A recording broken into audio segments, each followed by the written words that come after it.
Assalamualaikum warahmatullahi wabarakatuh. Di sini saya akan menjelaskan mengenai pengertian dan cara menghitung rasio. Saya akan memperkenalkan diri terlebih dahulu. Nama saya Nida Eka Fasya. Saya kelas A1 Manajemen. NIM saya 112111085. Selanjutnya, yang pertama akan saya jelaskan yaitu rasio likuiditas. Rasio likuiditas ini merupakan rasio yang menunjukkan kemampuan perusahaan dalam memenuhi kewajiban atau membayar utang jangka pendeknya. Di sini, jenis rasio likuiditas itu ada 4 macam. Yang pertama ada rasio lancar. Rasio lancar ini rumusnya aktiva lancar dibagi hutang lancar. Yang kedua ada rasio cepat. Rasio cepat yaitu rumusnya aktiva lancar dikurang persediaan dibagi utang lancar. Lalu yang ketiga ada rasio kas. Rasio kas ini rumusnya kas ditambah surat berharga atau utang lancar. Yang terakhir ada rasio perputaran kas. Rumusnya penjualan bersih dibagi rata-rata kas. Selanjutnya yaitu rasio profitabilitas. Jenis ini yaitu rasio untuk mengetahui kemampuan perusahaan untuk mendapatkan laba atau keuntungan dari pendapatan terkait penjualan, aset, dan ekuitas lainnya. Jenis rasionya ada 1.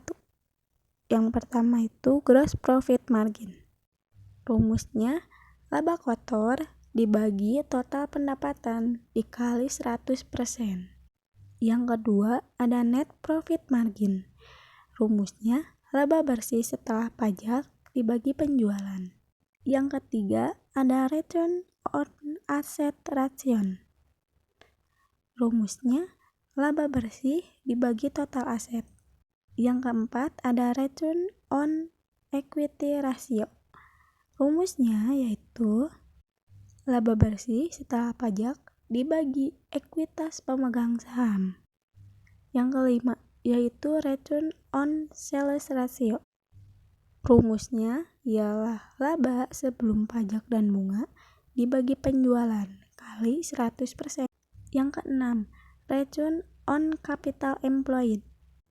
Rumusnya yaitu laba sebelum pajak dan bunga dibagi modal kerja atau laba sebelum pajak dan bunga dibagi total aset dikurang kewajiban.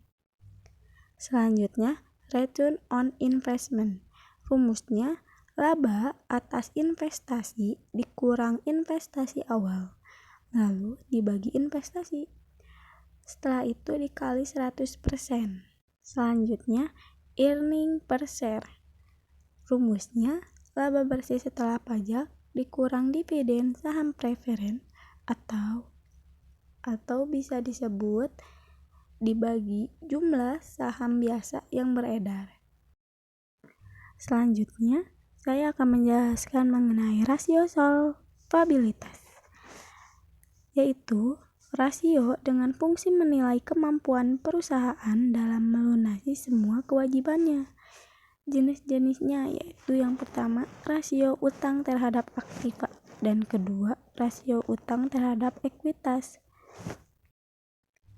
Yang terakhir ada rasio aktivitas. Rasio ini digunakan untuk mengetahui efisiensi organisasi dalam memanfaatkan asetnya untuk menghasilkan kas dan pendapatan. Sekian dari saya, terima kasih. Mohon maaf bila seadanya saya mengerjakan tugas ini. Mohon memaklumi. Wassalamualaikum warahmatullahi wabarakatuh.